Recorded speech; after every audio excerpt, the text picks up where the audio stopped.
বাংলাদেশে এই মামলায় আমার 7 বছর সাজা হয়েছিল, যে কারণে বিপ্লব উত্তর বাংলাদেশে এসেও আমাকে জেলে যেতে হয়েছিল। আমি 5 দিন জেলে ছিলাম। তো আমি আইনের প্রতি শ্রদ্ধাশীল ছিলাম। আমি সারেন্ডার করেছি, বিদেশ থেকে এসে জেলখানায় গেছি, আদালতে মামলা করেছি।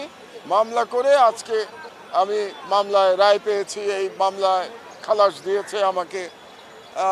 এবং এই মামলা যে ভুয়া সেটা নিশ্চয়ই জজ বুঝতে পেরেছেন। আমরা যেটা জানতে পারবো রায় পড়বার পরে। তো আমি বাংলাদেশের জনগণকে অভিনন্দন জানাই যে আমরা নতুন করে স্বাধীনতা পেয়েছি, জনগণের অধিকার ফিরে এসছে। আর যে তরুণ জনতা এই বিপ্লব সংগঠিত করেছে তাদেরকে সালাম জানাই। আমার মেসেজ হচ্ছে যে যে সরকারি ক্ষমতায় আসুক না কেন, বিচার বিভাগ যেন স্বাধীন থাকে, বিচার বিভাগের উপরে যেন কোনো হস্তক্ষেপ না হয়। আসলে বাংলাদেশে যে ফ্যাসিবাদ প্রতিষ্ঠিত হয়েছিল তার প্রধান কারণ বিচার বিভাগ সর্বাগ্রে সারেন্ডার করেছিল শেখ হাসিনার কাছে। এবং যে কারণে 2010 সালে আমার দেশ পত্রিকায় আমি লিখেছিলাম স্বাধীন বিচারের নামে তামাশা, যার জন্য আমার কন্টেম্পট মামলা হয়েছিল, সাজা হয়েছিল। তো আমি আশা করব শুধু বর্তমান সরকার নয়, ভবিষ্যতে যে গণতান্ত্রিক সরকার আসবে নির্বাচনের পরে, তারা যেন বিচার বিভাগে হস্তক্ষেপ না করে এবং বিচার বিভাগ স্বাধীনভাবে থাকে। এখানে যারা জজ নিয়োগ পাবেন তাদেরকে যেন স্বচ্ছ প্রক্রিয়ার মাধ্যমে নিয়োগ দেওয়া হয়। এটাই আমার স্বাধীন বাংলাদেশের প্রত্যাশা। সঠিক প্যাড আর সঠিক তথ্য দিয়ে এসো সামলে নিব এক হয়ে। Monalisa sanitary napkin.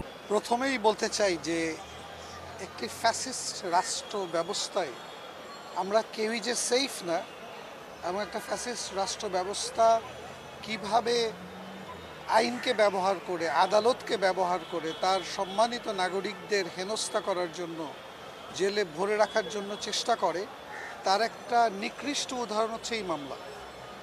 এই মামলার ঘটনায় সত্যের বিন্দুমাত্র কিছু ছিল না, সাক্ষী ছিল না, কোনো এভিডেন্স ছিল না। আইনেরও তোয়াক্কা করতে হয় নাই।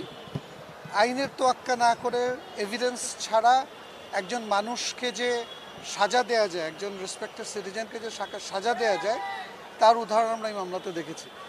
এর জন্য আমরা আদালতে বলেছিলাম যে যারা এই মামলার সাথে জড়িত, যারা এই মামলা করা থেকে শুরু করে মামলার সাজা দেয়া পর্যন্ত যারা জড়িত আছেন, তাদেরকে বলতে হবে যে কী চাপে পড়ে তারা এই ধরনের বেআইনি একটা রায় দিয়েছিলেন। এবং আমরা এটাও বলেছিলাম যে তাদের প্রত্যেককে আইনের আওতায় আনা উচিত। এটা যদি আইনের আওতায় যদি না আনা হয়, তাহলে এই উদাহরণ, এই ধরনের ঘটনা ইন ফিউচারেও হতে পারে। তো আমাদের প্রথমত কথা হচ্ছে যে আমরা খুশি যে আইনের মাধ্যমে আমরা মাহমুদুর রহমান স্যারকে আমরা মুক্ত করতে পেরেছি। উনি আজকে মুক্ত, উনি খালাস পেয়েছেন। তবে এই আইনের শাসনের ধারা অব্যাহত থাকবে, এটা আমরা আশা করি। মাহমুদুর রহমান সাহেব তো উনি দেশে এসেছেন, উনি জেলখানায় গিয়েছেন সাজা খাটার জন্য, আপিল করেছেন, আপিলে জামিনে মুক্ত ছিলেন এতদিন। যেহেতু ওনার আপিলটা সর্বপ্রথম করা হয়েছে, সেই জন্য ওনার আপিলটাই সর্বপ্রথম শুনানি হয়েছে। অন্যান্য যারা পরবর্তীতে এসে আপিল করেছেন, তাদের আপিলগুলো এখনও নিষ্পত্তি হয়নি। তো যেহেতু আমাদের আপিলটা প্রথমে করা ছিল, এর জন্য আমাদের আপিলটাই প্রথমে নিষ্পত্তি হয়েছে। আর অন্যান্য আপিলগুলো এখনও বিচারাধীন আছে। আজকে আদালত কি রায় শোনালেন? আজকে আসলে উনি তো প্রথমে বললেন যে আমাদের আপিলটা মঞ্জুর হয়েছে, তার মানে হচ্ছে উনি এই মামলাতে খালাস পেয়েছেন। তারপর আদালতের রায়ের সার্টিফাইড কপি পেয়ে আমরা দেখব যে এই রায় আর কী কী অবজারভেশন আছে।